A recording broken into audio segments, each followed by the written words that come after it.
Isto. Estamos aqui gravando a primeira aula desta nova matéria, a Teologia do Obreiro, turma das terças-feiras, curso básico em teologia. Repito, essa é a primeira aula da nova matéria, Teologia do Obreiro, o curso básico em teologia. Turma das terças-feiras. Hoje é terça-feira, 10 de outubro de 2023. Minha perguntinha: todos já receberam as suas apostilas? Todos? Todos? Ai, Mamanda, não faz isso comigo, não, Mamanda, mas que barbaridade! Eu tenho que orar dobrado. O Ô, seu endereço. pastor, só para Sério, minha poder irmã. conferir, aqui o senhor mandou uma aqui para casa ou o senhor mandou duas?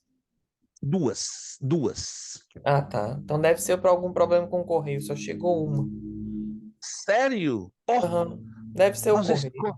esse correio tem que dar um couro nele. Não sei quem é o correio É, aí, o mas correio aqui eu é vou bem ter que ali complicado hoje, aqui. Às vezes vou ele ter que, entrega. Elizabeth, vou ter que dar um corno nesse correio. Gente, que discriminação. Mas vai chegar, vai chegar.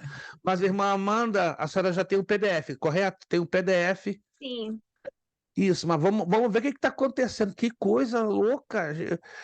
A corrigir o endereço é a Mabel, não Maple. Mabel, não, Marble. Marble, isso.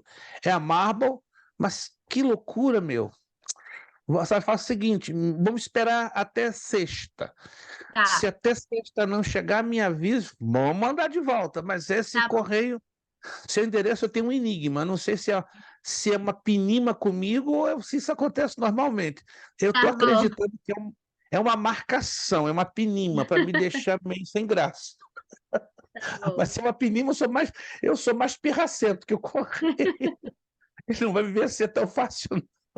Mas tá bom, eu lamento por essa dificuldade, mas a senhora me deixa saber então. Se até sexta não chegar, eu mando de novo, né? Até cair Tá na bom, sua mão com a graça do nosso Pai. tá bom. Meus irmãos, estamos então começando uma nova matéria. Acho que daqui a pouquinho vai aparecer aí pastor Anderson, né? Porque eu não vejo ele por enquanto. E também a irmã Angelina, que deve estar aí a caminho. Né? Estamos hoje com algumas. Está ali a Angelina. A Angelina está sempre no cantinho direito da nossa tela, mas está certo. Na Angelina está certo que ela se preserva, né? Ela fica ali num cantinho que só mamãe e papai conseguem enxergar. Mas vamos lá, meus irmãos, vamos começar esta nossa matéria que terá 6 aulas ao invés de 5, porque o conteúdo é muito vasto. Então, trabalhar com 5 aulas vai ficar muito a desejar. Você que tem a sua apostila está vendo aí, né, no sumário os assuntos que nós vamos trabalhar com eles. A conduta do obreiro, o diaconato, as qualificações necessárias, líderes irresponsáveis, o líder celular, líderes bem qualificados, líderes da paz, o líder e o dinheiro, testemunho do líder cristão, o líder do amigo do bem, líder justo e piedoso. Ou seja, é muito amplo, é muito vasto falar desta temática. Com certeza não conseguiremos estudar todo o conteúdo, mas a gente vai até onde couber dentro das 6 aulas. Claro, nós vamos estar ressaltando alguns temas importantes, não vamos fazer uma redução na leitura da apostila para abrir bastante espaço dentro desta temática que ela é muitíssimo importante. Vocês viram lá que no grupo eu já postei uma cópia da apostila, certo? Para aqueles que, infelizmente, ainda não a receberam, estamos confiando que quem não recebeu deverá receber ainda no transcurso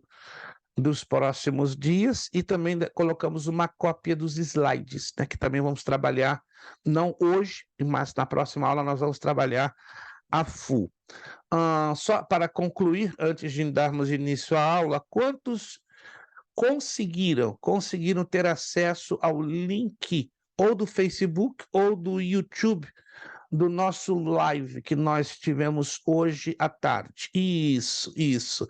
Maravilha, tá? Se você não abre no Facebook, vai abrir no YouTube, né? Porque nós fizemos primeiramente ao vivo pelo Facebook, depois transmitimos, ou seja, nós fizemos a transferência do link para dentro do e YouTube, né? Eu sei que o YouTube, na maioria das vezes, ele é mais fácil, mais acessível, por isso que nós colocamos nas duas plataformas, né?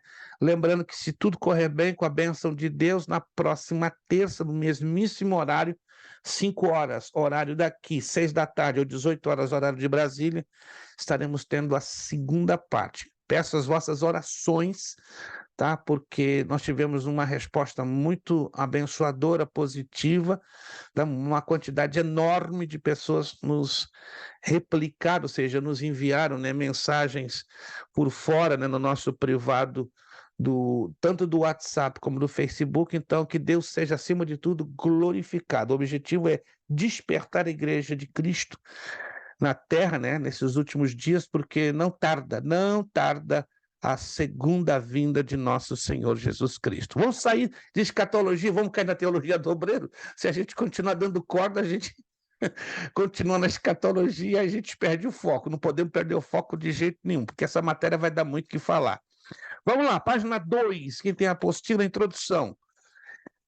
Esse texto aqui, todo obreiro deveria conhecê-lo de cor e salteado, né? Segunda carta de Paulo a Timóteo, capítulo 2, versículo 15. Segunda carta de Paulo a Timóteo, capítulo 2, versículo 15. Procura apresentar-te a Deus aprovado, como obreiro que não tem de se envergonhar, que maneja bem a palavra da verdade, né? Eu chamo aqui a atenção de 3 coisas que eu quero acreditar que você já observou, já leu, já detectou neste texto. Aprovado. Procura apresentar-te a Deus aprovado. Alguém já se perguntou por que a palavra de Deus usa este adjetivo, aprovado? Se está aí o aprovado, então, porque implica que existem obreiros que são reprovados, não é verdade? Como obreiro que não tem de se envergonhar.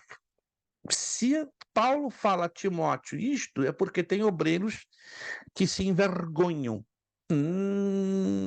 Isso aí é muito sério.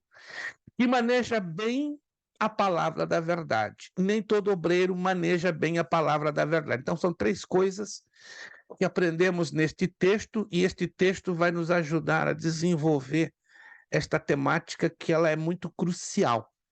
As igrejas hoje são o que são pelos bons e pelos maus obreiros.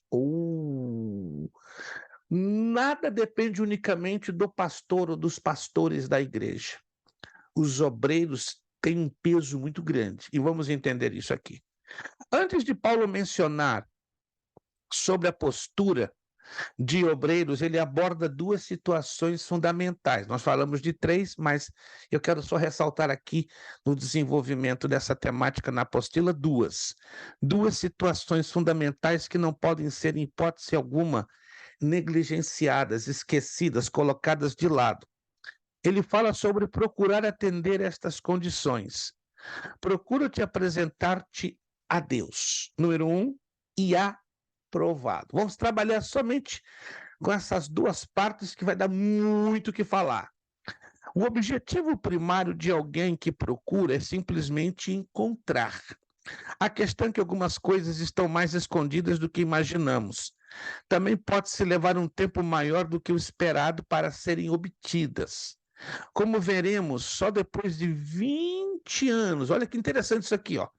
Só depois de 20 anos no deserto de Padarã é que Jacó atingiu essas condições, restaurando seus relacionamentos e redimindo sua identidade. Olha que interessante.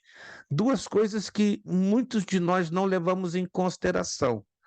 Um obreiro que tem dificuldade nos seus relacionamentos e um obreiro que tem conflitos com a sua identidade vai ser um obreiro problemático dentro da casa de Deus. Ao invés de ser fonte de soluções e de respostas, vai ser fonte de problemas. Vamos ver isso aqui. Na verdade, indispensavelmente, antes de fazer qualquer coisa para Deus, precisamos de um encontro com essas realidades. Este processo vai até os porões da alma. Perfeito, irmã Vanderleia, compreendido, compreendido. Obrigado pela consideração e pelo aviso. Obrigado, irmã Vanderleia, aqui nos deixando um pequeno avisinho. Na verdade, indispensavelmente, antes de fazer qualquer coisa para Deus, precisamos de um encontro com essas realidades. Esse processo até os porões da alma, eliminando a vergonha e todas as demais impurezas que bloqueiam o fluir do Espírito Santo. Surge, então, uma capacidade divina de manejar bem a palavra da verdade, que se expressa através de um estilo de vida que prevaleceu sobre cada estado crônico de reprovação. Todos nós cansamos de ouvir uma frase: pregue o que você viva, viva o que você pregue. Mas nem sempre isso acontece, nem sempre essa realidade é presente no meio de nossas igrejas. E, infelizmente, é óbvio, nunca vamos encontrar uma igreja perfeita, primeiro porque ela não existe, não. Mas existem igrejas equilibradas, essas igrejas existem. Existem igrejas que lutam, na verdade, para caminharem na linha da verdade, na linha das escrituras sagradas, na linha da palavra da sacrossanta palavra de Deus, mas verdade seja dita, não existe e nunca encontraremos igrejas perfeitas. Na página 3 nós vemos esse aqui, ó. Sob esta perspectiva, a palavra de Deus não é a espada do pregador. Interessante isso, né? Ela é a espada do Espírito, mas não é a espada do pregador. Veja que interessante isso aqui. Porém, como Paulo afirma ao mencionar a armadura de Deus, é a espada do Espírito, que apenas corta através de nós na mesma profundidade que cortou a nós mesmos. Lembrando Hebreus 4:12, porque a palavra de Deus é viva e eficaz e mais cortante do que qualquer espada de dois gumes e penetra até a divisão da alma e do espírito e de juntas e medulas e apta para discernir os pensamentos e intenções do coração. Vamos então entrar nesta parte. Esta apostila vai mexer bastante com você, eu tenho certeza. Quando Deus nos permitiu redigi-la, escrevê-la, prepará-la, não vou mentir para vocês, não. Eu fiquei bastante incomodado, porque é uma temática, um assunto que confronta a cada um de nós. Não tem jeito.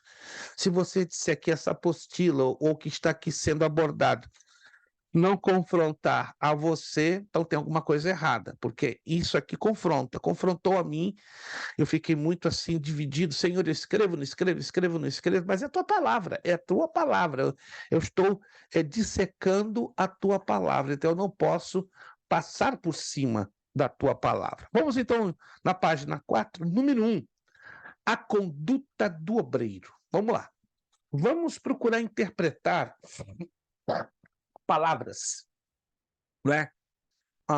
Eu tive uma professora de língua portuguesa há muitos anos, há mais de 50 anos, quase 55 anos, e ela dizia uma coisa interessante: quando você lê e não faz a devida interpretação do que está lendo, pouco ou nada você entenderá do que está lendo. Isso faz sentido? Se estamos lendo algo e não interpretamos adequadamente o que estamos lendo, pouco ou nada deste texto que estamos lendo chegará ao nosso entendimento. Faz sentido isso, sim ou não? Eu acredito que sim. Não é diferente com a Bíblia. Se nós lemos a Bíblia e não interpretamos a Bíblia corretamente, pouco ou nada dela vamos entender. É como fosse um ato mecânico de eu pegar a Bíblia e não faz sentido o que eu estou lendo. Então vamos começar fazendo um trabalhinho interessante que nós vamos fazer a partir desta aula. Já temos feito, mas vamos fazer um pouquinho mais reforçado. Palavra conduta. O que vocês entendem da palavra conduta? Exemplo, só um exemplo. A conduta do irmão Gil nos deixou impressionados.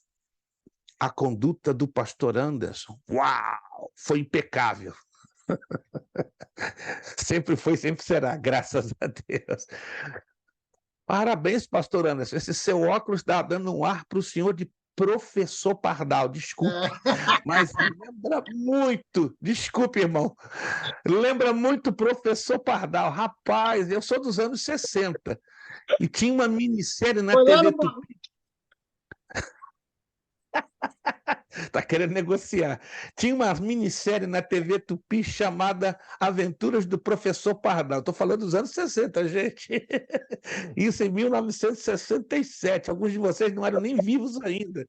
Eu tinha 9 anos de idade, né? E o personagem era igualzinho o pastor Anderson. Eu vou procurar no YouTube, pastor, eu vou mandar o link para o senhor assistir. O senhor em 1967, de óculos. Que coisa mais impressionante. Com um chapéu grande, né? Mas o mesmo rosto. Por isso que eu olhei ali, professor Pardal está na minha frente. Ele até colocou óculos lá cima. Vamos lá, gente. Conduta. O que vocês entendem pela palavra conduta? Jeito de agir? Jeito Comportamento. de agir. Que mais? Perfeito, Abissai. Muito bom. Jeito de agir. A maneira de Que mais? conduzir algo. Maneira de conduzir algo, excelente. Mais uma definição que você tenha de conduta. Comportamento. Comportamento, excelente. Jeito de agir, maneira de conduzir, comportamento. Então, vamos, à luz da Bíblia, observar qual deveria ou qual deve ser, não deveria, né? Porque a expressão deveria fica muito na hipótese, concorda comigo? Fica muito uma coisa muito vaga. É como nós tivéssemos a opção. Mas vamos, então, à luz da Bíblia, entender que a conduta do obreiro deve. Alô? Deve. O que quer dizer deve? É obrigatório.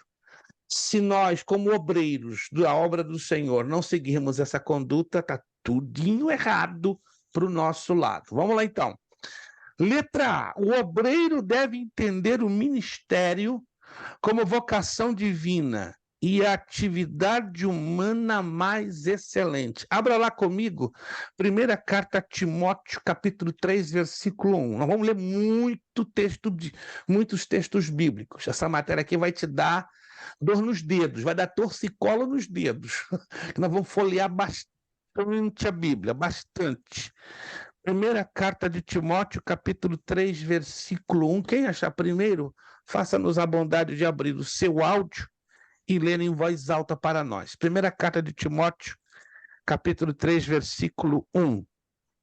Fiel é esta palavra. Se alguém deseja ser bispo, excelente obra deseja. Obrigado, Ítalo. Ó, a voz do Ítalo é de locutor de FM, hein? Guarda isso. É de locutor de FM, uma voz suave, mas ó, bem forte, bem determinada. Eu acho que o Ítalo já trabalhou em alguma emissora, só que ele é muito modesto, né? Eu acho que ele não está querendo dizer que eu fui locutor, pastor, mas ele foi e é, mas deixa quieto. Quando eu for à noite, a gente vai conversar sobre esse talento que o Ítalo tem dentre vários. Veja só que a palavra nos ensina. Esta é uma palavra fiel. Se alguém deseja o episcopado, excelente obra deseja. Não é errado, a partir do momento que o candidato tenha chamado da parte de Deus, não é errado. Entenda isso aqui. Se ele tem convicção que tem chamado, se ele deseja ser, como diz aqui a Escritura, um episcopos, como é no grego, que seria a palavra relativa a bispo, certo? Interessante, só para dar um primeiro ar de introdução. Na Bíblia, o único texto que encontramos a expressão pastor, olha só, não pastor de ovelhas, mas pastor a nível de igreja, a nível de ministério eclesiástico, é Efésios capítulo 4, versículo 11. Muito interessante, né? Se referindo especificamente à linha do ministério. Fora isso, nós encontramos outras referências, mas não ligadas a nível de ministério. E outro detalhe, Em Efésios 4:11, pastor não é uma hierarquia, não é um cargo, muito menos um título, é um dom ministerial. Olha só que interessante, isso mesmo, é um dom ministerial, ou seja, é uma função, jamais um ofício. Hoje nós temos muitos pastores, né, de igreja que ou não, que não são também são pastores auxiliares na área do ofício, mas nem todo pastor no ofício tem a função. Como é que é? Calma, nós vamos chegar lá que você vai entender, porque isso é muito mal entendido, muito mal compreendido, porque é uma diferença entre função e ofício, ofício e função. O ofício, só para você entender, está ligado ao título, à hierarquia, ao cargo. E a função está ligada ao chamado, à vocação, ao dom ministerial. Alguém está me entendendo, gente? Temos que estabelecer essa linha divisória e diferencial. Ofício, se quiser anotar, anota, se não memoriza. Ofício está ligado a título. Ofício está ligado a cargo. Ofício está ligado à hierarquia. Mas função está ligado a chamado, a vocação, a dom ministerial. E Efésios 4:11 ali é uma lista de 4 dons ministeriais, 4 chamados a 4 ministérios específicos. Então, aqui, Paulo a Timóteo fala de função. O bispo era uma função, como hoje são os pastores, ok? Então, essa expressão grega, como está no grego, episcopos, seria o equivalente aos pastores e aos evangelistas nos dias de hoje, tá? E ainda que existe a palavra evangelista, mas repito uma vez mais, não como ofício, mas como função. Está lá em Efésios 4:11 também. Nós vamos falar um pouquinho disso na próxima aula para desenvolver melhor essa visão, que é bem interessante. Não é uma visão não minha, é uma visão bíblica. Letra B. A Bíblia para o obreiro deve ser considerada como um instrumento indispensável no seu ministério e deverá usá-lo como uma única regra de fé e prática. Mas aí temos um problema. Se o obreiro pouco lê e pouco estuda a Bíblia, me acompanhe. Se o obreiro pouco lê ou pouco estuda a Bíblia, como é que ele vai fazer da Bíblia sua ferramenta de trabalho? Como é que ele vai fazer da Bíblia o seu instrumento de regra de fé e prática? É muito difícil, é muito complicado. Você pode não acreditar. Eu já, ao longo dos meus 53 anos de fé, 42 anos na área do ministério, 37 como pastor, eu tenho cansado de ouvir da boca de pastores, de presbíteros, de evangelistas, sabe a frase? Sabe a frase que eu tenho ouvido muito da parte deles? Eu não vou gastar tempo lendo e estudando como um doido a Bíblia. Basta que eu decore alguns poucos versículos e está muito bem, tá bom no negócio. Hã? Como é que é? Irmãos, eu fico angustiado quando eu vejo o seguinte: um frei, não padre, um frei, que ela está abaixo do padre, 2 escalões na hierarquia da Igreja Católica, gasta 8 anos se preparando num seminário. 8. Um padre, para chegar a padre, leva 11. Um bispo, 20 anos para chegar a ser bispo. E na Igreja Católica, eu fico pensando, aí, e hoje? Camarada chega a ser pastor de aviãozinho de papel em 2 meses? Então, quem é você? Sou pastor. E aí? Quanto tempo você levou para se preparar? 3 meses? 6 meses? 1 ano? Hã? Mas o que é isso? Hoje está havendo um desrespeito dos mais terríveis. Muitos estão brincando com a importância desse livro e ainda querem estar à frente de igrejas, de ministérios, de trabalhos. Eu quero ser chefe do departamento de missões. Eu quero ser chefe do grupo de diáconos. Mas qual o conhecimento básico, raso, desse livro que esse indivíduo ou indivídua tem? Zero. E querem cargos. Sabe o que eles querem? Querem isso aqui, ó. Aplauso. Muito bem! Querem aclamação, reconhecimento do povo, sem ter conteúdo e sem ter alimento para dar ao povo. Isso tem comprometido tristemente a obra de Deus. É o que eu estou falando aqui, ó. Olha a letra C. Ih, pastor, será que eu vou aguentar essa matéria? Vai aguentar. Você vai aguentar essa matéria. Essa matéria vai ser mocotó espiritual para dentro de mim, de dentro de você. Ó, letra C. O obreiro deve ser estudioso, mantendo-se em dia com o pensamento teológico, com a leitura bíblica e a cultura geral. Ih, agora pegou. Eu não gosto de ler. Não gosto de ler, não sou dado a ler, é chato, é enjoado.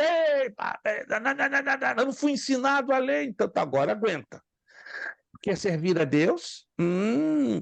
Quer ser reconhecido como diácono, como presbítero, como pastor, quer ganhar reconhecimento? E o preparo? Ou Deus vai deixar você facinho fazer as coisas sem preparo?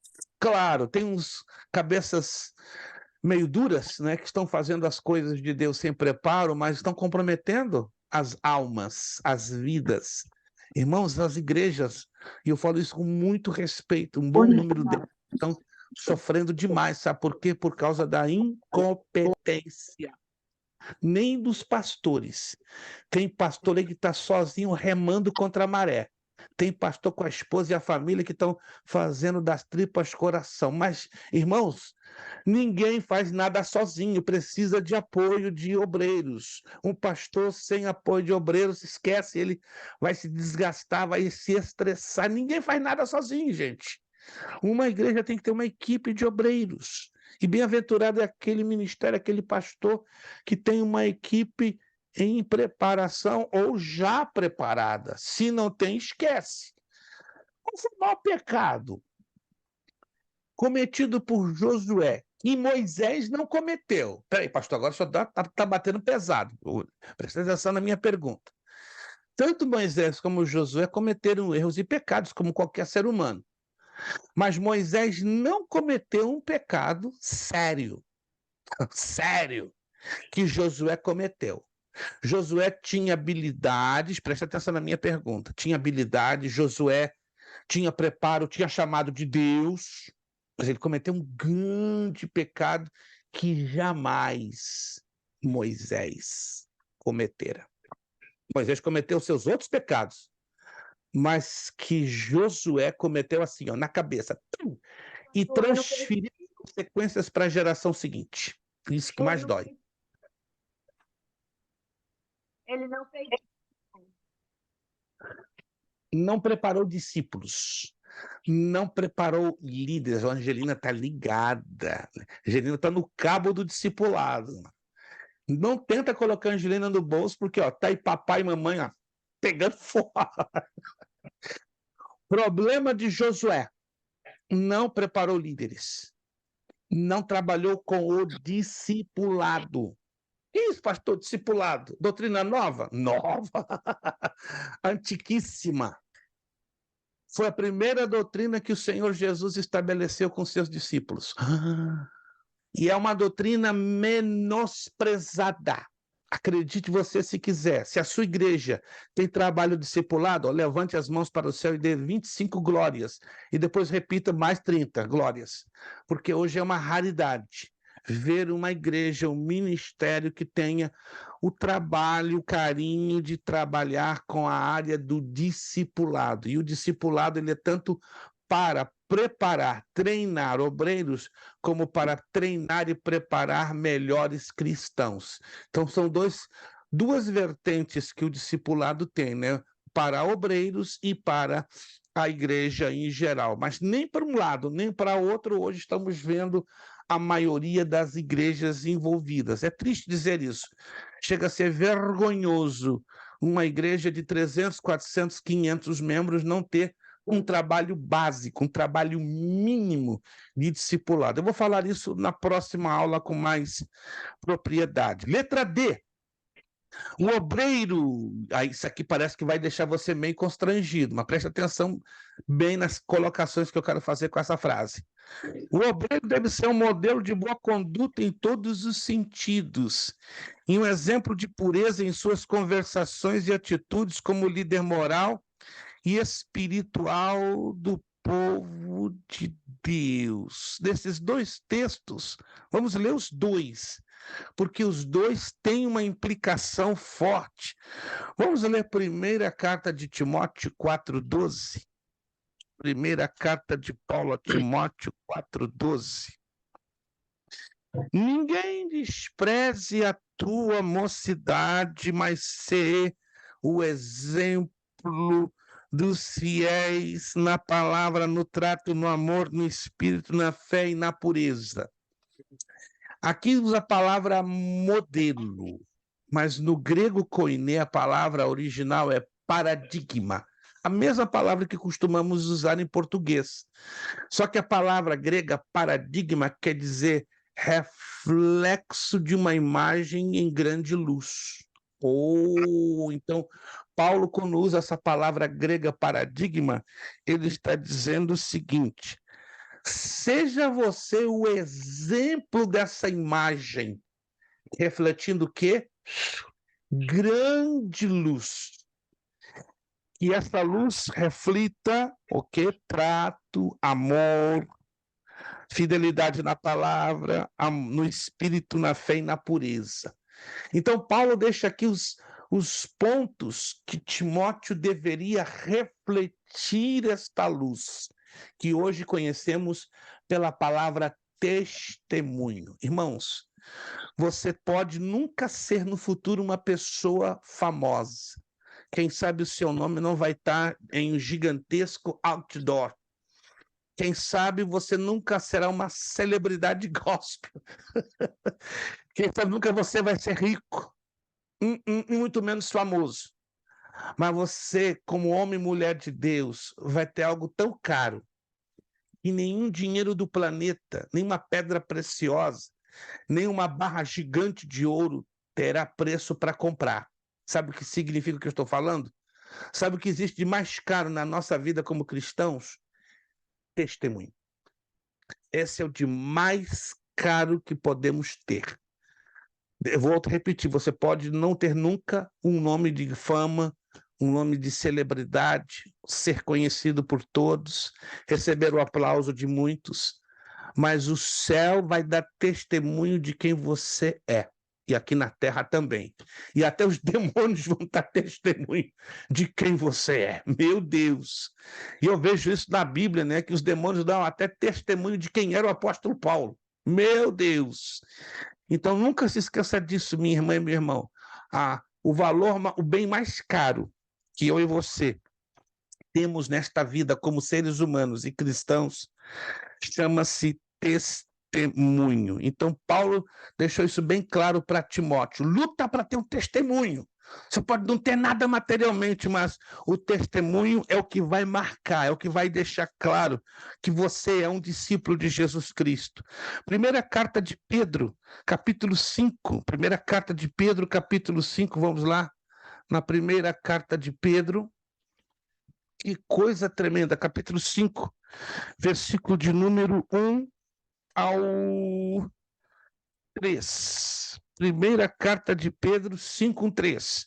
Aos presbíteros que estão entre vós, ademoesto eu, que sou também presbítero com eles, e testemunha das aflições de Cristo e participante da glória que há de se revelar. Olha o que Pedro orienta.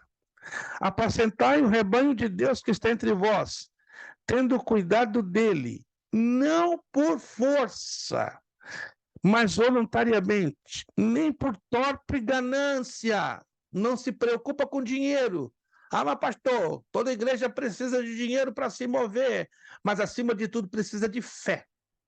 Fé, fidelidade e perseverança. Guarde isso. Fé, fidelidade e perseverança. Isso vai mover o coração de Deus para suprir as necessidades da igreja no plano material. Mas tem líder, tem pastor que está preocupado primeiro com o dinheiro. Pedro orienta, Pedro, nem por torpe ganância. O que é torpe na ganância? Preocupado com o dinheiro, preocupado com... Irmãos, infelizmente vivemos num país capitalista. Como infelizmente? Porque o capitalismo às vezes entra na veia e até no coração. É uma necessidade termos dinheiro? Temos. A Bíblia não diz que é pecado ter dinheiro. O pecado é o amor ao dinheiro. O dinheiro é um bom servo quando somos um bom senhor. Mas tem pessoas que dão a ordem invertida, fazem com que o dinheiro seja o senhor e nós o servo do dinheiro. E é o que Pedro aqui fala, nem por torpe ganância, mas de ânimo pronto, nem como tendo domínio sobre a herança de Deus. Tem pastor que pensa que é o dono da igreja, minha igreja, meus obreiros, meus diáconos, meus pastores. Alta a escritura de transferência de Jesus Cristo para você, como dono da igreja. Se você me provar essa escritura, mas aqui diz aqui, ó, nem como tendo, olha que Pedro está falando, está claro, 1 de Pedro 5,3, nem como tendo domínio sobre a herança de Deus. Alô? Igreja não é propriedade de nenhum pastor, de nenhum evangelista, de nenhum presbítero, de nenhum pastor presidente. Igreja é herança de Deus. O que é um pastor de uma igreja? Ele é um mordomo, ele é um cuidador, ele é um administrador que vai prestar contas ao dono da obra. Mas e os pastores que pensam que são donos? Estão fritos. Literalmente estão fritos. Estão com um problemão que, olha, melhor que nem tivessem entrado na obra de Deus, para quererem ter domínio sobre o rebanho. Mas está aqui, ó, mas servindo de exemplo. Deus está buscando lá do céu, aqui na terra, homens e mulheres perfeitos? Não. Homens e mulheres que tenham exemplo. Exemplo. E você sabe que essa falta de exemplo tem levado a milhares a tropeçarem no evangelho. Eu tenho certeza que aí onde você vive, mora, tem pessoas que já fizeram um juramento. Não entro nunca mais numa igreja. E por quê? Por causa do mau testemunho de líderes, de obreiros, de pastores. Pastor, estou machucado até o tutano. Por quê? Porque eu servia a Deus numa igreja onde o pastor roubava dinheiro, onde o pastor era um imoral, era um adúltero, onde os obreiros eram isso e aquilo. E hoje nós temos aí o time dos desigrejados, que Deus use de misericórdia. Tem tanta gente que não quer mais, nem por brincadeira, colocar o pé em uma igreja. Aí você vai perguntar por quê? E eu te dou a resposta. Mau testemunho. O mau testemunho, ele é pior do que um Covid, do que um vírus. Ele contamina, ele machuca contaminando uma pessoa e aquela pessoa contaminada passa para outra. Que Deus tenha misericórdia de mim, de você e de nós, como obreiros, que não sejamos pedra de tropeço, que nós não enfraqueçamos a fé de terceiros por causa do nosso mau exemplo. Mas pense bem, é muito fácil ser crente nas quatro paredes da igreja, mas a verdadeira identidade de crente, de cristão, começa onde? Nas quatro paredes da nossa casa. Na igreja todo mundo diz, amém, que lindo, olha a missionária, a diaconisa, que linda, que maravilha que ela é. Quem conhece a diaconisa, a missionária, a obreira, é o teu marido, são os teus filhos. Quem conhece você, minha irmã, é a tua esposa que te aguenta 20, 30, 40 anos de casamento, os teus filhos que estão ali convivendo com você. Na igreja, parece que tudo é um mar de rosas, todo mundo, aleluia, glória a Deus, mas dentro de casa, que é a nossa igreja, ali sim, eu e você somos conhecidos. Que Deus nos ajude a sermos os mesmos, não é verdade? Em casa e na igreja, não é ter dois duas identidades, dois guarda-roupas, duas formas de ser. Alguém está me entendendo, gente? Deus não está cobrando de mim, de você, perfeição, não. Não está cobrando. Deus está pedindo que sejamos modelo, exemplo. Se você não pode, não quer ser modelo, exemplo, seja honesto. Larga tudo para trás. Deixa de ser obreiro. Se você é diácono, se você é evangelista, se você é presbítero, se você é pastor, está chegando à conclusão, não consigo ser modelo, não consigo ser exemplo, para de escandalizar a obra, para de escandalizar o reino, para de escandalizar a igreja de Cristo. Continue sendo um cristão, mas sem ter responsabilidades funcionais. Alguém está me entendendo, gente? Eu conheci alguns anos atrás um grupo de obreiros. Eu nunca tinha visto aquilo, fiquei assustado. Nós ministramos um trabalho de treinamento de obreiros, né, durante 4 dias numa igreja em Rhode Island, há vários anos atrás. Quinta, sexta, sábado e domingo. Estava um tempo fechado, ou seja, estava um ambiente espiritual fechado. Falei, rapaz, tem problema nessa igreja, mas eu fico quieto. Eu estou ali como convidado, mas no domingo o ambiente espiritual estava fechadíssimo. Eu falei, Santo de Israel, está acontecendo um negócio aqui estranho. Como diz o mineiro, o trem aqui está pegando. Rapaz, faltavam 30 minutos para terminar o trabalho e comecei a ver muita choradeira no meio de vários homens. O que está acontecendo? Aí vieram 2, 3, 4, 9 obreiros que colocaram na frente. 9. Nunca me esqueço disso. 2 diáconos, 3 evangelistas, se não me engano, 2 missionárias e 2 pastores. Não me lembro bem, isso foi em 2009. Eu fiquei muito impressionado. Todos eles caíram de joelhos chorando e sabe dizendo o quê? A partir de hoje não quero ser mais pastor, não quero ser mais missionária, não quero ser mais diácono, entrego o meu cargo, quero servir a Deus quietinho lá no meu banco, mas eu não quero mais trazer o quê?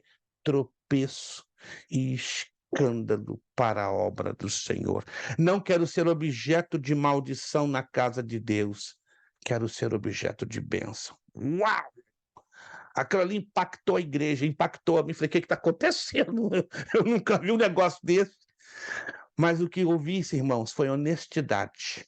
O Espírito Santo falou tão fundo naquelas vidas que Deus viu a honestidade. Irmãos, hoje em dia não se faz isso não, é muito pouco, é muito raro um obreiro ser impactado pela palavra e tomar esse tipo de decisão. Tem que ser muito macho, muito fêmea, não é? Tem que ter muita integridade, tem que ser muito honesto consigo mesmo e com Deus. Mas achei lindo essa atitude. Depois eu vim a saber, meses depois, que daquele grupo, 4 decidem abraçar o caminho da restauração.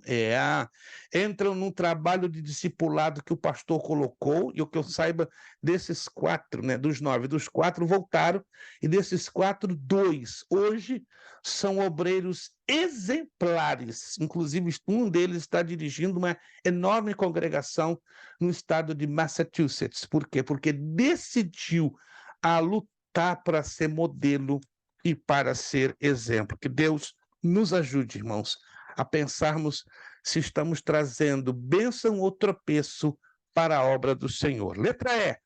O obreiro deve zelar o máximo pelo bom nome do ministério da palavra do Senhor, Jesus Cristo. É muito fácil, repito uma vez mais, lutarmos para ter o nosso espaço dentro da nossa igreja, porque infelizmente alguns, não todos, querem aparecer, mas ser o obreiro, muitas das vezes, um bom obreiro tem que desaparecer. Um bom obreiro não é aquele que faz para aparecer, para que todo mundo aplauda. O bom obreiro muitas vezes faz um trabalho que ninguém gosta de fazer, que ninguém quer fazer, e faz como, aonde? No anonimato.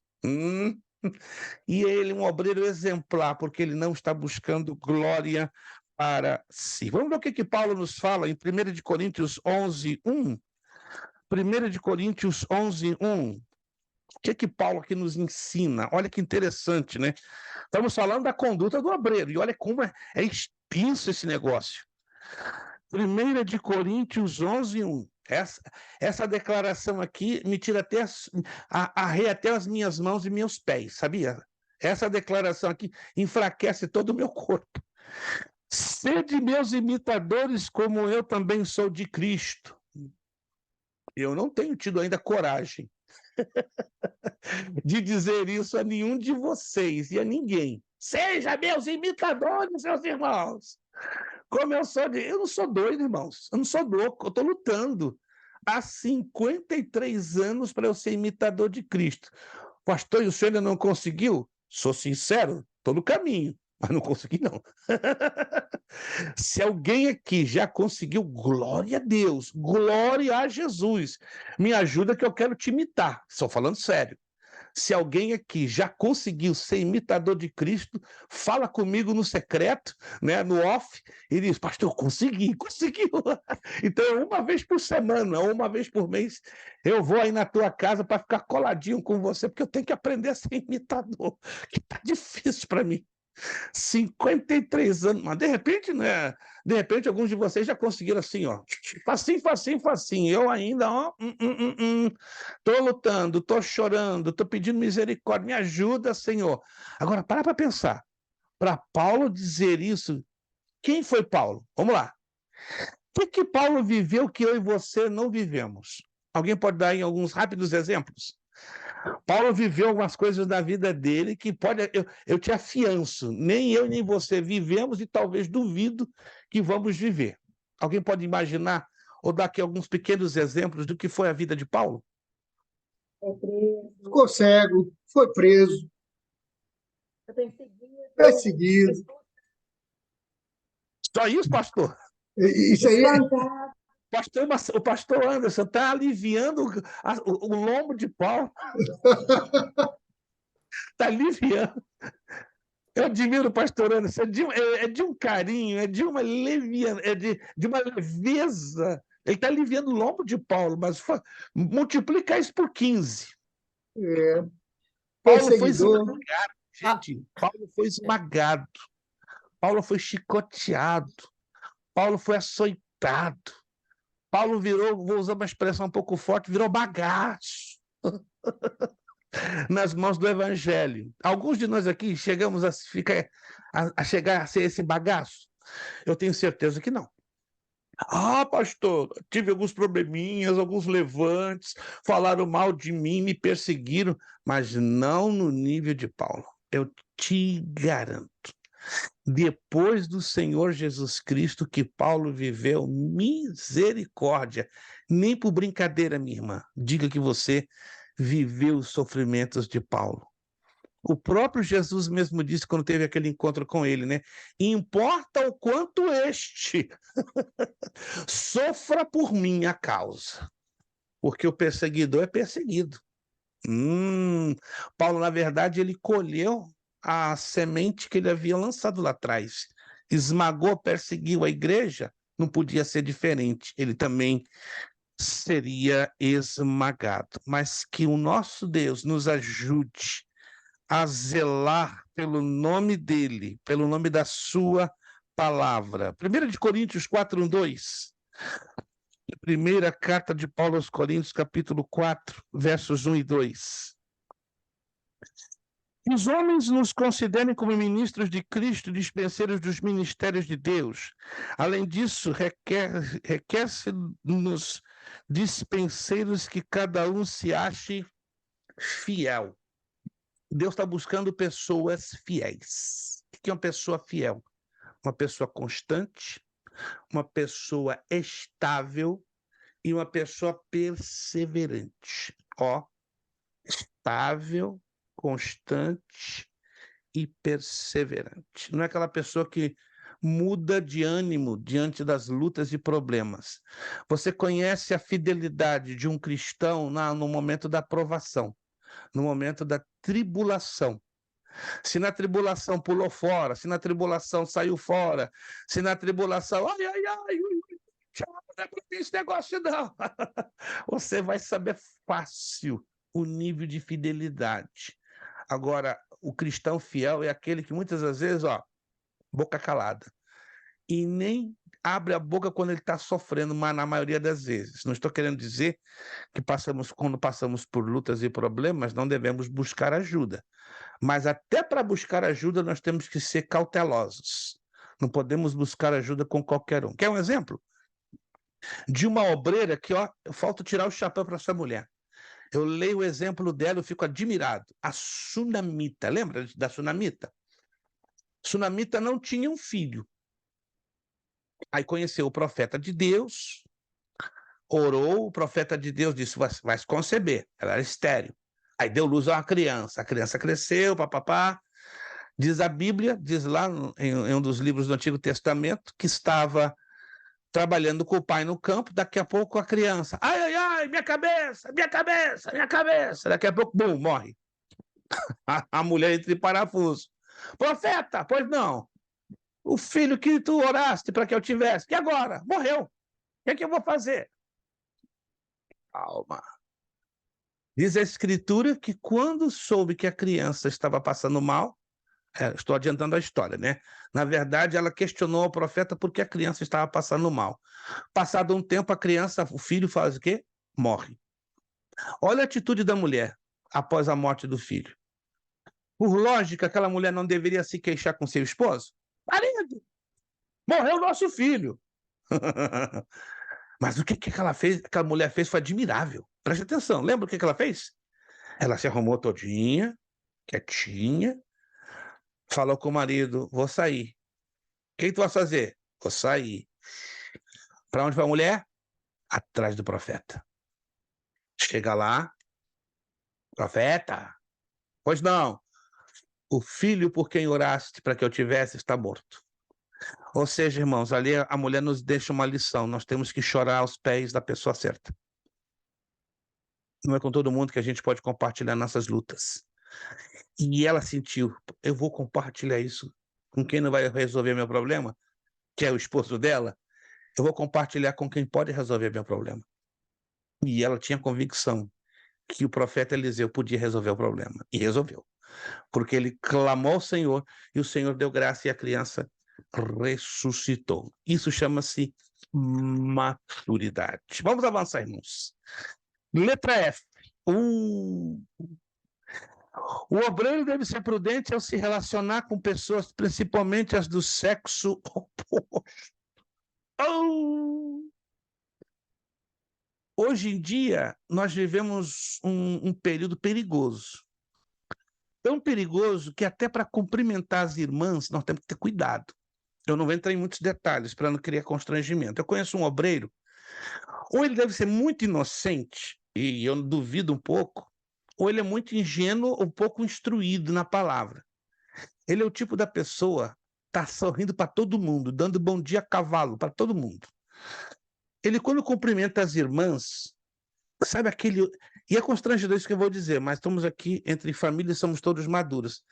Ele abraça as irmãs de frente e aperta as irmãzinhas assim, como fosse o esposo apertando a esposa. E ele faz na presença dos esposos. E os irmãos lá, assim. Não está se dando conta. Irmãos, até para cumprimentar o sexo oposto, temos que ter uma redobrada ética. Ah, não, nós estamos em casa, nós somos família de Deus, mas a carne é carne, gente. Não vai me dizer que a carne está domadinha, que a carne está bonitinha, submissa ao espírito. Mentira. O camarada pode ser o camarada mais consagrado, mais abençoado. Quando ele vê aquela irmãzinha com as curvas piores do que a Estrada de Santos, e vai lá, é ela que eu vou dar um abraço, e não é sua esposa. O maldito do espírito da sensualidade, vem à tona. E aí? Isso é um perigo. Não apenas os irmãos com as irmãs, mas no sentido contrário também. Tem irmã que é um perigo na terra. Nós, no passado, né, 2 anos de casado, tinha uma irmãzinha muito, muito alegrinha. Sabe aquela irmã alegrinha? Aleluia, Pai do Senhor, tá, tá, tá, tá. E ela vinha assim, igual um foguete. Pastor, deixa eu dar um abraço. Para, devagar. Não é assim que se abraça, não. Não é assim, não. Vamos lá, na mãozinha, não é nada de abraço. Eu só abraço hoje com muito carinho e respeito as minhas cunhadas. As minhas cunhadas e as minhas sobrinhas. Porque, irmãos, nós devemos fugir. Não é questão de sermos puritanos. Alguém está me entendendo, irmãos? Temos que fugir da aparência do mal. E o diabo pode criar qualquer tipo de ideia. Olha aquele obreiro ali, ó. Olha o abraço como ele dá. O abraço que ele dá naquela irmã. Meu Deus, o que é? É esposa? É cunhada, é irmã? Como é que é? Nós temos que ter muito cuidado nos dois lados, tanto de irmãos para irmãs, como de irmãs para os irmãos. Temos que fugir de toda a aparência do mal. Quem está me entendendo, gente? Quem está me entendendo? Isso aqui não é aula de puritanismo, é aula de ética ministerial, ligada à teologia do obreiro. Comportamento. Vamos a passar à frente? Calma, ainda não esquentou não, gente. Isso é só aquecimento de motor a álcool. Letra G. O obreiro deve ter a sua vida submetida ao Espírito Santo, para que o fruto do Espírito seja manifesto em sua vida no dia a dia. Aquele diácono ali usado com sinais, prodígios e maravilhas. Mas tem um problema. Qual o problema? É um tremendo de um mentiroso. É um tremendo de um caloteiro. Não compra e não paga ninguém. É um tremendo de um fofoqueiro. Mas peraí, mas você acabou de falar agora que Deus o usa com sinais, prodígios e maravilhas. Sim, senhor. Mas isso aí me dá um nó na cabeça. Como é que um mentiroso, um salafrário, um caloteiro é tão usado por Deus?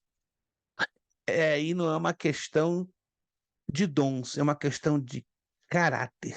Mas peraí, então quer dizer que um obreiro mau caráter pode ser usado por Deus? Pode. Pode.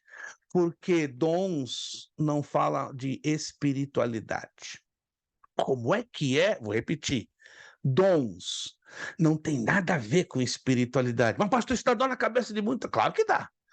E sabe por que dá dor na cabeça? Porque se conhece pouco a Bíblia. A Bíblia deixa bem clara. Mateus capítulo 7, verso 21, 22, 23. Vamos lá. Eu acredito que alguns de vocês já leram esse texto várias e várias vezes. Mas vamos deixar bem refrescado isso. Então peraí. Então qual é o compromisso que Deus tem? Ele tem com a pessoa, com a palavra. Com a palavra. O compromisso que Deus tem é com a palavra, não é com a pessoa, não. Por isso que Deus faz milagres em cima de pessoas que são sem vergonhas e caloteiras, porque elas estão usando o nome de Jesus e estão usando a palavra de Deus. Então, o compromisso que Deus tem é com a palavra, não é com as pessoas. Ele vai resolver o assunto depois com as pessoas.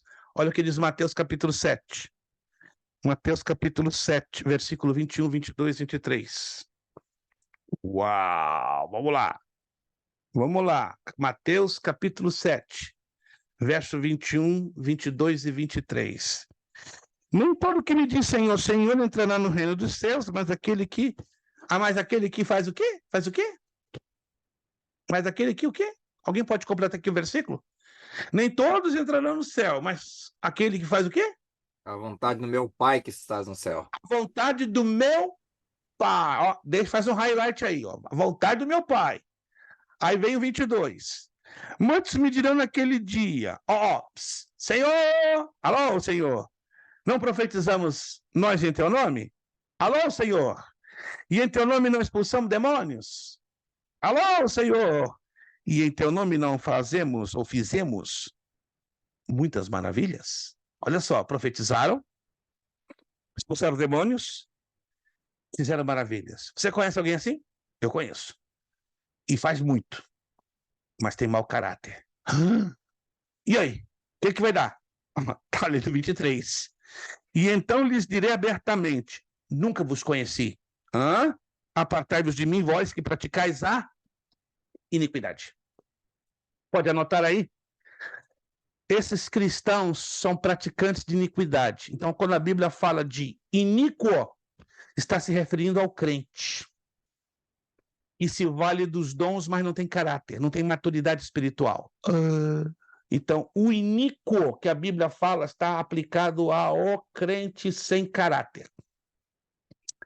Já o ímpio é aquela pessoa que não teve experiência com a palavra, não teve experiência do novo nascimento, não teve experiência com o Espírito Santo. Anotado? Então, todas as vezes que a Bíblia fala de iniquidade, na maioria das vezes a Bíblia se refere a quem? Ao crente, que só se vale dos dons, mas não tem caráter. Aí nos lembramos as palavras de Jesus, Mateus 24:12. E por multiplicar-se a iniquidade, o amor de quase todos esfriaria. Observa o contexto. Essa iniquidade está ligada a quem? Ao amor de Deus caindo em quem? Nos cristãos. Porque estão sendo iníquos, estão barganhando com o mundo e com o comportamento que subentende ser de uma pessoa madura, mas não é. Isso é muito sério, isso é muito sério, isso é muito sério. Letra H. O obreiro deve esforçar-se em ser um dizimista fiel. Pastor, eu conheço nas redes sociais uns 20 pastores aí que estão pregando contra o dízimo, porque dízimo não faz parte da graça. Quem te disse? Não, pastor, o dízimo foi coisa do Antigo Testamento e nós não vemos isso no Novo. Quem te disse? Vou refrescar a memória de vocês. Só existem 2 textos, interessante isso aqui, né? No Novo Testamento que falam sobre o dízimo. Aí você vai entender agora por quê o Novo Testamento se ocupa só de 2 textos, enquanto que o Antigo Testamento se ocupa de mais de 40 textos, e falando de 5 tipos de dízimos. Está me acompanhando? Quem está me acompanhando? Quem está me acompanhando? O dízimo no Antigo Testamento era lei, era parte da lei, era uma obrigatoriedade. Confere ou não? O dízimo era parte da lei, e a lei implicava em quê? Obrigatoriedade. Quando a lei não era cumprida, qual era a consequência? Olho por olho, dente por dente. Então havia penalidade, concorda? Havia sanções, havia juízos quando a lei não era cumprida. Não vou entrar agora nos detalhes, porque é uma sequência de juízos e de penalidades que eram aplicadas para aqueles que transgrediam a não prática ou a prática do dízimo. Já no Novo Testamento, anote aí, só tem 2 textos, dois, que falam sobre o dízimo. Um deles é Mateus 23:23. Mateus capítulo 23:23, se você quiser anotar. E o segundo é na Carta aos Hebreus, capítulo 7. Carta aos Hebreus, capítulo 7, versículo 2. Deixa eu ver aqui se é o 2 ou é o 4. Só um momentinho. Capítulo 7, verso 2. Carta aos Hebreus, capítulo 7, versículo 2. Então, só tem 2 textos. Vou repetir. No Novo Testamento que se refere diretamente ao dízimo. Mateus 23:23 e Hebreus 7:2. Aí você vai me perguntar, mas por que só 2 vezes? Resposta. No Antigo Testamento, dízimo era lei. Lei, olho por olho, dente por dente. Não cometeu, não cumpriu, ganha na cabeça. Mas, no Novo Testamento é graça. Sabe qual é o peso da graça? Obediência. O peso da graça é a obediência e o amor. Se eu obedeço, eu amo. Se eu amo, eu obedeço. Se eu amo e obedeço, eu tenho fé. Pensa comigo. O peso da graça é bem maior do que o peso da lei? 100%. Porque quando você não dizima na graça, você está querendo dizer, eu não obedeço e não amo. E, consequentemente, eu não creio, não tenho fé na palavra. Só existe um texto do Novo Testamento que regulamenta as nossas ofertas e os nossos dízimos. E mais, escute essa, você vai ficar agora um pouco escandalizado. Hoje em dia é muito normal nós ouvirmos nas igrejas, né? Lança aí a tua semente, referindo-se à entrega de dízimos e ofertas. Mas aonde está escrito na Bíblia que semente está ligada a contribuições financeiras? Alguém me diz aí aonde? Não existe. Sabe a que se refere a palavra semente na Bíblia? Ó, quero dar cinquentão aqui. O primeiro que abrir me dizer, pum, já dou cinquentão, já para animar. É o quê? Semente? Palavra lançada. A semente na Bíblia se refere exatamente a quê? Frutos.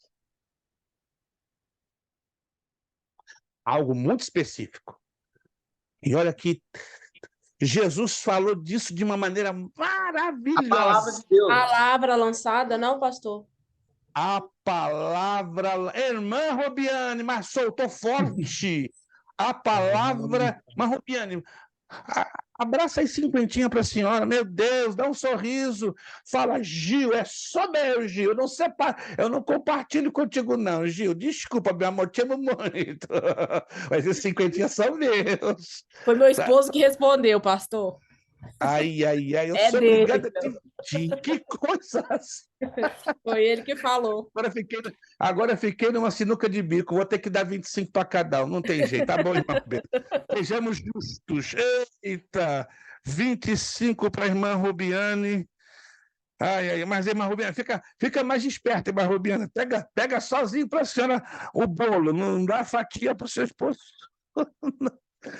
A palavra de Deus. Jesus fez uso de uma parábola. Escute essa. Jesus fez uso de uma parábola para explicar que a semente é a palavra de Deus. Agora, escute.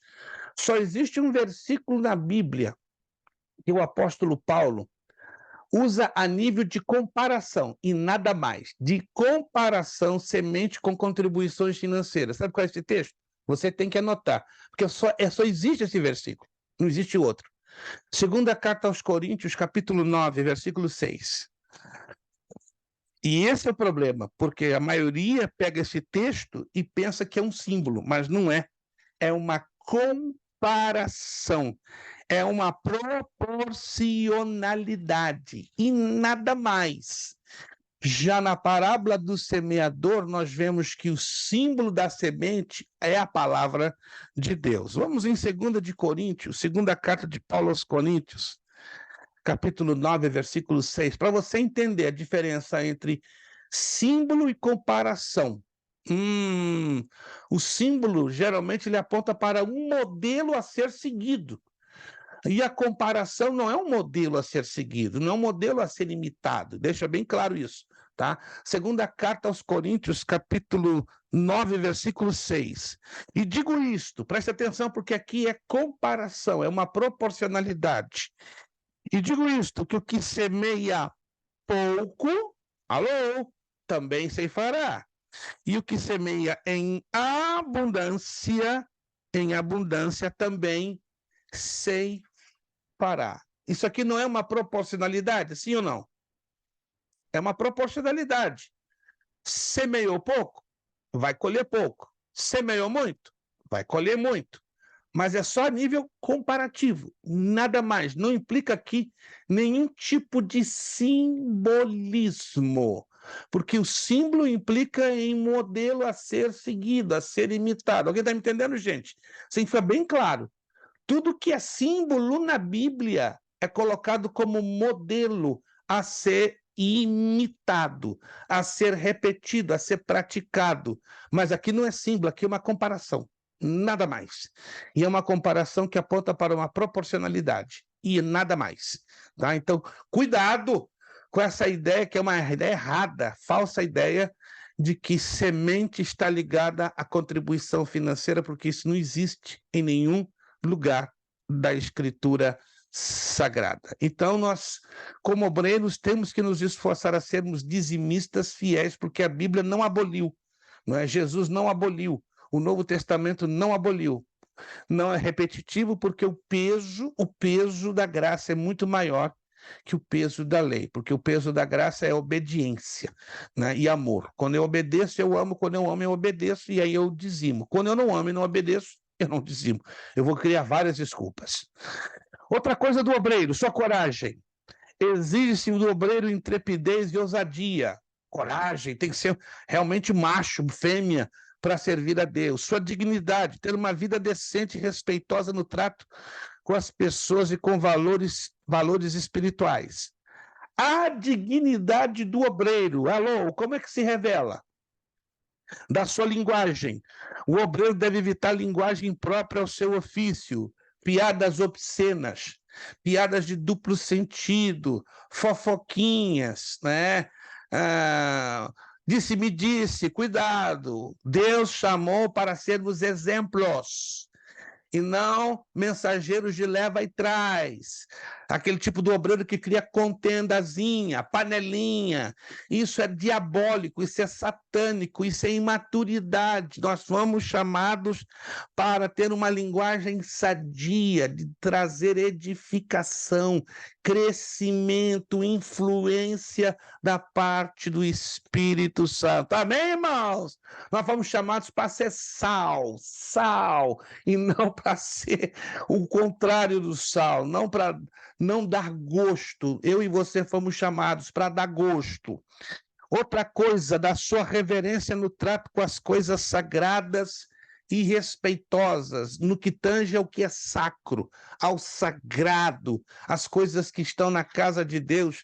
Temos que ter respeito, temos que ter carinho. Eu observo diáconos que têm um carinho, não é? Com, por exemplo, quando estão montando a mesa da ceia do Senhor, que carinho que eles têm quando pegam a bandeja, limpam os cálices, partem o pão. Isso é uma coisa muito linda, ou em qualquer ornamento que é feito para deixar a casa do Senhor bonita.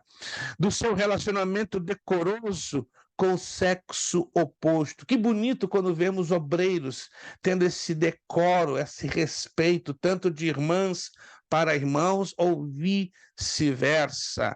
Sua discrição, a palavra discrição vem de discreto. O obreiro deve ser moderado, agindo sempre com discernimento em relação à posição que ocupa. Ei, nenhum obreiro à luz da Bíblia tem o direito de sobrepor-se a outra pessoa por causa do seu ofício. Eu sou diácono, me respeito como tal. Isso é arrogância. Eu sou presbítero, me respeite como tal. Isso é prepotência. Eu sou evangelista, eu sou pastor, eu sou apóstolo, eu sou querubim, semideus.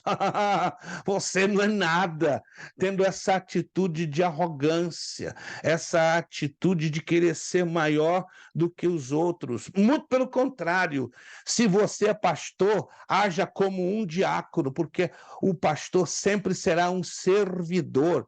Se você é um diácono, fique abaixo de um servo, seja um escravo, porque o apóstolo Paulo usa a palavra servo 81 vezes nas suas 13 epístolas, e essa palavra grega é doulos, que quer dizer também escravo por amor a Cristo, não apenas servo. Então, irmãos, não vamos querer ser melhor do que os demais, muito pelo contrário. Se você quer ser exemplo de servo e de líder, eu e você fomos chamados para servir. Alô? Servir. Ainda que eu e você percamos, mas o mais importante é ganhar no reino, quando a palavra de ordem é servir. Alguém está me entendendo, gente? Alguém está me entendendo? Vamos lá. Deve ter o cuidado no trajar, vestindo sempre dignamente com a função que ocupa. Vestimenta decente. Tem irmãs que, misericórdia, parece que estão no Planet Fitness.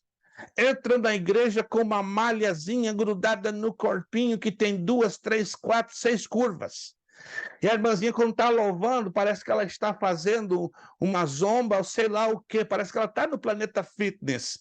E ela não se dá conta, meu corpinho, ei, gente, é cheio de curvinhas. Então, eu estou aqui para glorificar o nome do Senhor. Que coisa é? Que falta de pudor.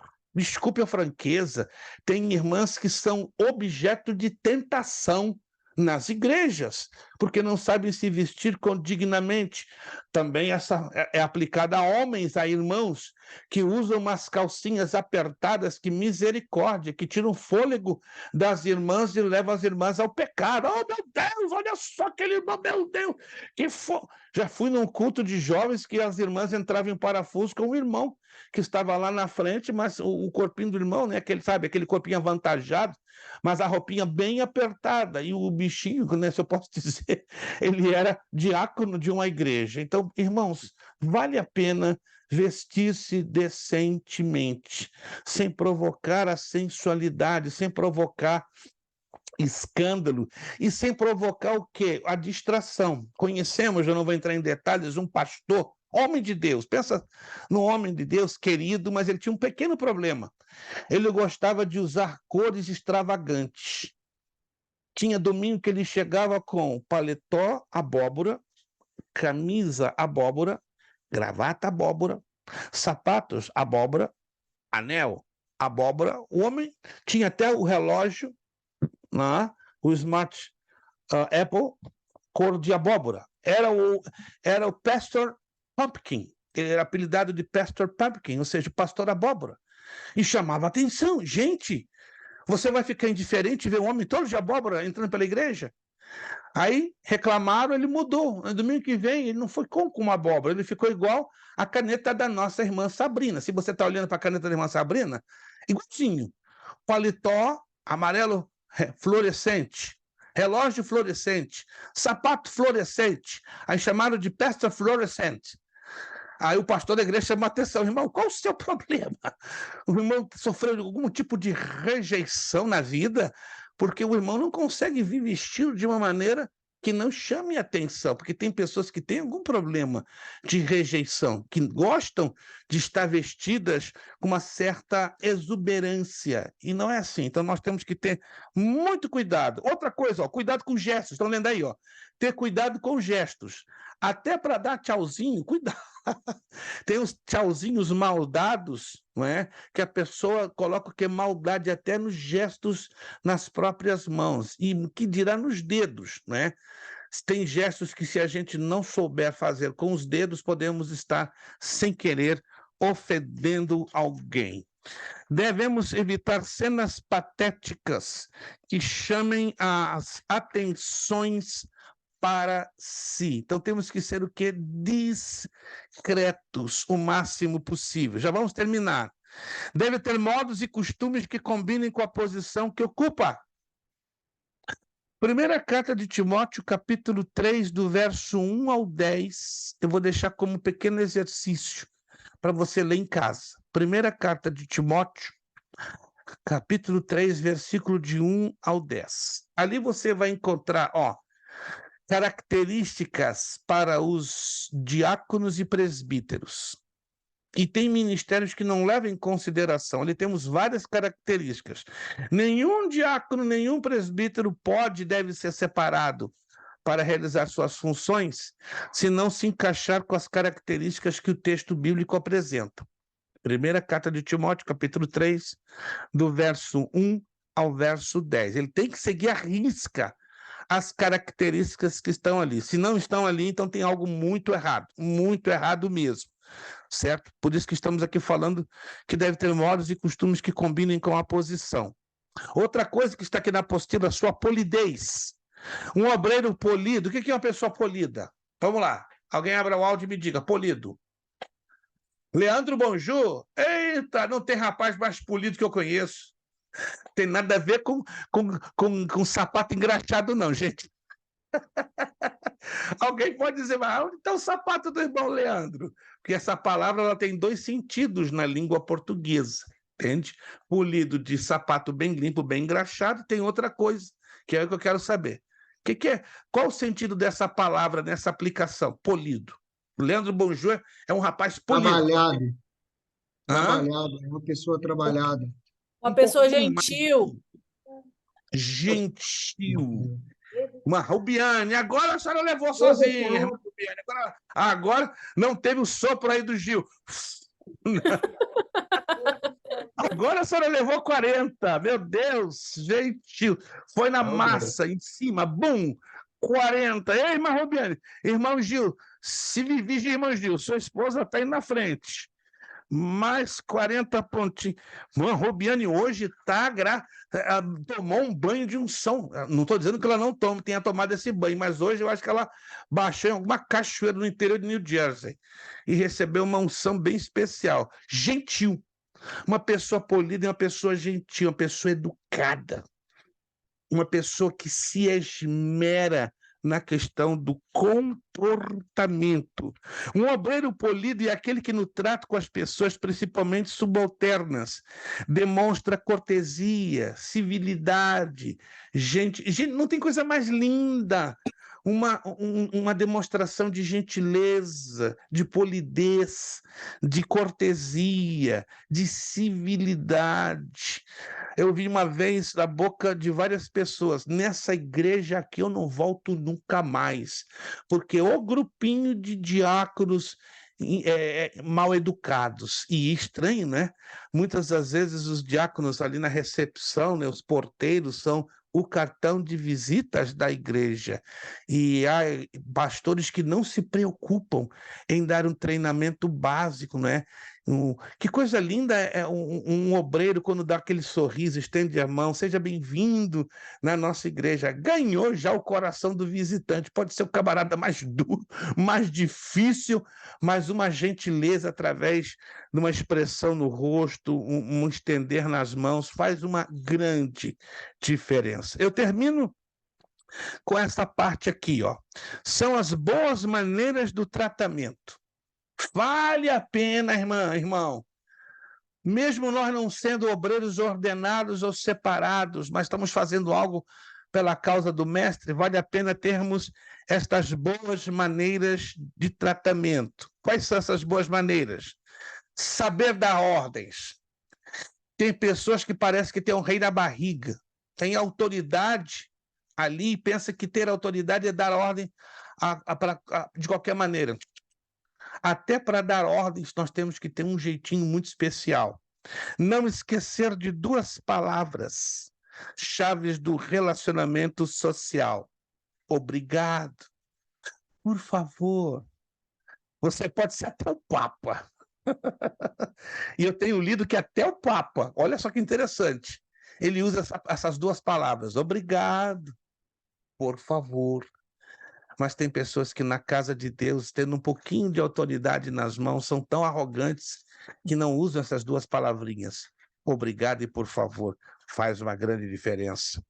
Saber corrigir. Ao fazê-lo, não se esqueça do amor. Um exemplo, só um exemplo. Digamos que o Ítalo, só um exemplo, trabalha conosco, na nossa igreja, com o diácono, cometeu um erro. Erros todos nós cometemos. Olha para uma pessoa que comete erros, está aqui eu. E todos os dias eu falo com Deus, me ajuda a enxergar os meus erros. E Deus sabe quem ele usa? Minha esposa e meu filho. E a escritura, Prestes, você errou. Aí Deus usa a Maria Luísa para dar um puxãozinho de orelha com amor. Quando ele vai lá atrás e volta. Aí, para não ser demasiado, no final do dia vem meu filho do trabalho. Pai, e quando ele fala, pai, já sei, sobrou para mim. Aí ele senta comigo, coloca a mão no... Quando meu filho coloca aquele mãozão no meu ombro, né? Irmã Sabrina, pastor Anderson, conhece meu filho. Meu filho, quando coloca aquele mãozão no meu ombro, eu falei, eita, Luiz Prestes. Aí vem correção de Jeová. Aí ele coloca a cabeça na minha cabeça. Pai, isso errou assim, assim, assim, assim, assim. Que bonito, irmãos, quando nós corrigimos com amor, com respeito. Não soltando os burros. E aí, Italo, que negócio é esse? Que burrada é essa que você fez? Desculpe, Italo, é só... Mas tem gente que age dessa maneira. Pensa que é o dono da verdade, o dono da situação. Não, se o Ítalo errou, eu vou chamar ele com carinho, como fosse um filho. Ítalo, vem cá. Estava muito bem, mas tu foste um pouquinho para a esquerda e um pouquinho para a direita. Vale a pena a gente trabalhar junto para colocar isso no lugar? Vale. Irmãos, com amor se conquista, com amor se restaura. Com amor, tudo é colocado nos seus devidos lugares. Amém, irmãos? Concordamos com isso? Quando a gente age com amor, as coisas se ajustam com muito mais rapidez e com muito mais suavidade. Já concluindo. Saber relacionar-se com os colegas de ministério. Às vezes é difícil. Posso abrir aqui um leque de uma realidade que não é muito falada hoje nas nossas igrejas? Me permita? Eu falo isso quando eu dou estudo para treinamento de obreiros. Inveja e ciúme ministerial. Alguém já ouviu falar disso? Inveja e ciúme ministerial. Irmãos, é o que mais tem entre os obreiros das nossas igrejas. Mas por quê? Perfeito, Abissai. Abissai está saindo, que teve uma emergência. Sem problema, Abissai. Tranquilo, entendido. Obrigado pela recepção da mensagem, ou envio da mensagem. Inveja e ciúme ministerial é o que mais tem. E você me vai perguntar, por que existe tanta inveja e tanto ciúme ministerial? Duas razões básicas. Anote aí. As duas razões básicas por que existe tanta inveja e tanto ciúme ministerial. Problema de formação. Essas pessoas não foram devidamente formadas pelos seus líderes. Seus líderes não tiveram suficiente maturidade para dar a elas segurança quanto ao seu chamado e à sua vocação. E segunda razão, desconhecimento bíblico. Quando o obreiro não tem esse conhecimento bíblico básico e quando ele não teve uma formação prévia que indicasse, olha, você está aqui não para competir e não para querer ser maior do que o outro. Você está aqui para somar, não para medir forças. Mas é o que nós mais vemos hoje. Ou vamos ser sinceros, irmãos, é o que nós mais vemos hoje. Obreiros medindo força. Está ali um exemplo, uma pessoa que está servindo a Deus 20 anos. Aí vem um que está em 2 anos, faz mais do que aquele que estava fazendo 20 anos. Aí ele vai se sentir o quê? Inferiorizado, humilhado. Peraí, eu estou aqui há 20. E esse aqui está há 2, está fazendo mais do que eu. Que negócio é esse? Dá glória a Deus. Que o que está há 2 anos está fazendo muito mais do que aquele que estava ali 20 anos. E tem pastores com visão que entendem isso e dão mais espaço para aquele que estava há 2 anos e que estão fazendo mais do que aquele de 20. Mas como é que vai se cuidar deste que estava há 20, mas não estava produzindo? Aí o pastor que tem visão na Bíblia vai chamar aquele que estava ali 20 anos e vai ajudá-lo a ser o quê? Produtivo. Não vai descartá-lo. E nem vai deixar a coisa como está, porque sabe qual é a tendência? Aquele camarada vai se tornar um problema e vai causar contenda e tumulto dentro da obra do Senhor. Tudo tem uma solução, irmãos. E tem espaço para todo mundo trabalhar dentro da casa do Senhor. Alô? Você crê que dentro da igreja, dentro da obra do Senhor, tem trabalho para todo mundo? Sim ou não? Gente, está faltando gente, mas gente preparada. Gente com vocação. Vem gente chamada. Tem que ter chamada, tem que ter vocação, tem que ter preparo. Mas, pastor, se o camarada tem chamada, mas não tem preparo, cuidado. Pode ser um problema. Você pode ter uma pessoa aí cheinha do chamado de Deus, mas não tem o preparo. Ou tem o contrário, a pessoa preparadíssima, mas não tem o chamado. Opa, e agora? Como é que equilibrar isso? O tempo que Deus vai estabelecer na sua boa, perfeita e agradável vontade. Eu termino aqui, ó. Saber vigiar as palavras. Elas tanto curam quanto matam. Deixa eu fazer uma perguntinha aqui, não precisa dar detalhes, não é necessário, que temos que ser muito cuidadosos e éticos. Quantos aqui, eu não quero trazer memória de fatos ruins que vocês já viveram, como eu também já vivi, mas quantos aqui quase morreram, estão vivos até hoje, graças a Deus, por causa de palavras malditas e mal colocadas de parte de cristãos? Isto. Ó. Temos que ter cuidado redobrado aqui, ó. Aqui, ó. Pequenininho. Mas o dano que faz quando as palavras não são apropriadamente colocadas geram morte, geram um dano, em alguns danos, um dano que não tem como revertê-lo. Mas que Deus nos ajude a termos palavra temperada. Eu termino com a carta aos Efésios, capítulo 4, verso 29. Carta aos Efésios, capítulo 4, versículo 29. Estou preocupado, hoje ninguém falou nada, ficou quietinho. A pessoa está tão cansado hoje que não está colocando nem as dúvidas para fora, mas tudo bem, na próxima aula as dúvidas vão vir à tona. Efésios capítulo 4, versículo 29. Quem achar pode ler o texto, por favor, para nós já terminarmos. Efésios capítulo 4, verso 29. Não saia da vossa boca nenhuma palavra torpe, mas só a que for boa para promover a edificação, conforme a necessidade, para que beneficie aos que a ouvem. Obrigado, Ítalo. A escritura é clara, a escritura é bem específica.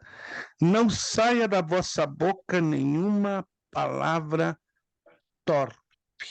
O que é palavra torpe? O que é torpe? Destrutiva. Uma palavra que sangra, que arranha, que machuca. Não se trata apenas de um palavrão ou de um insulto. É de uma palavra que vai destruir a mim e a você. Que Deus nos ajude a termos uma palavra que promova edificação.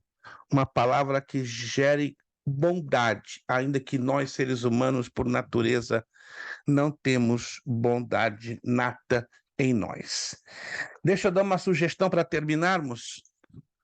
2 tarefas de casa. Primeira tarefa, você vai ler a primeira carta de Timóteo, capítulo 3, do verso 1 ao verso 10, porque nós vamos fazer várias perguntinhas baseadas neste texto, que vai ser a temática da nossa matéria, tá? Essa é a primeira tarefa. Segunda tarefa, lá no finzinho da apostila, nós temos vários blocos de exercícios e vocês vão fazer somente o número 1 do bloco 1. O número 1, que é assinale C para definir a alternativa certa e E para a alternativa errada. Pastor, onde estão as respostas? Nas outras partes da apostila que ainda não lemos. Daí você vai ter necessidade de ler, né, algumas partes mais à frente que ainda não abordamos. Somente 10 questõezinhas, tá? 10 questõezinhas para você dizer se elas estão certas ou erradas. Então, 2 tarefazinhas.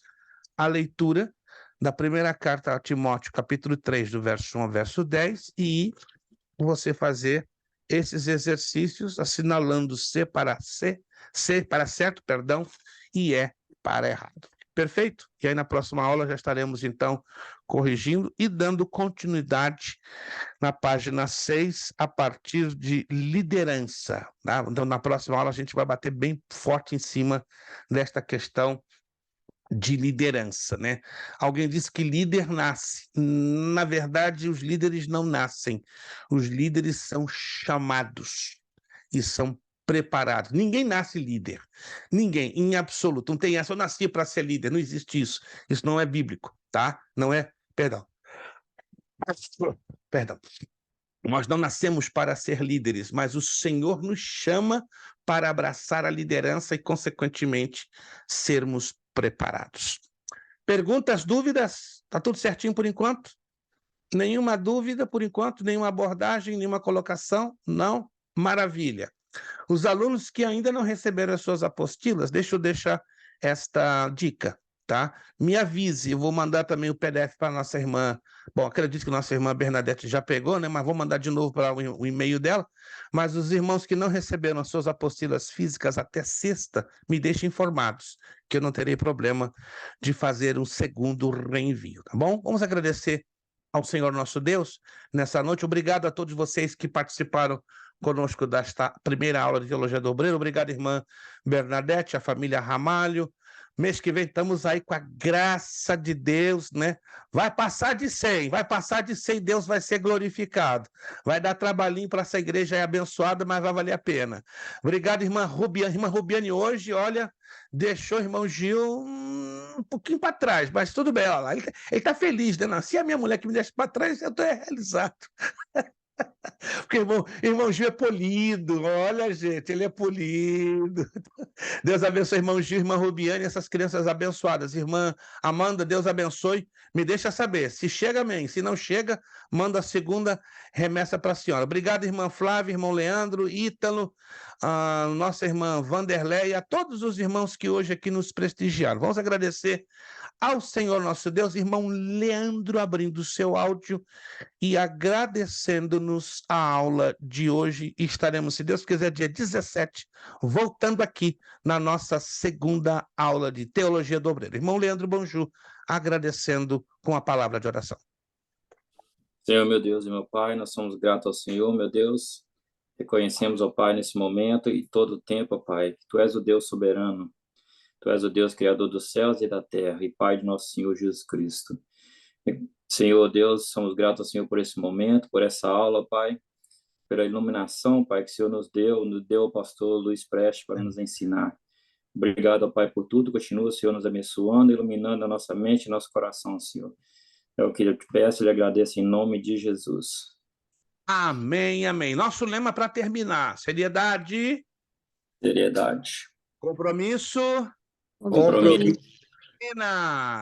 disciplina. Seriedade, compromisso, disciplina. Seriedade, compromisso e disciplina. É necessário que ele cresça e que eu diminua. É necessário que ele cresça e eu diminua. É necessário que ele cresça, mas que eu diminua. Mas a Deus damos o quê? A honra, a glória e o poder. Muito obrigado, bom descanso, boa noite, excelente semana. Vejo vocês, se Deus quiser, próxima semana, dia 17, terça-feira. Muito obrigado, a paz do Senhor a todos, bom descanso a todos. Muito obrigado.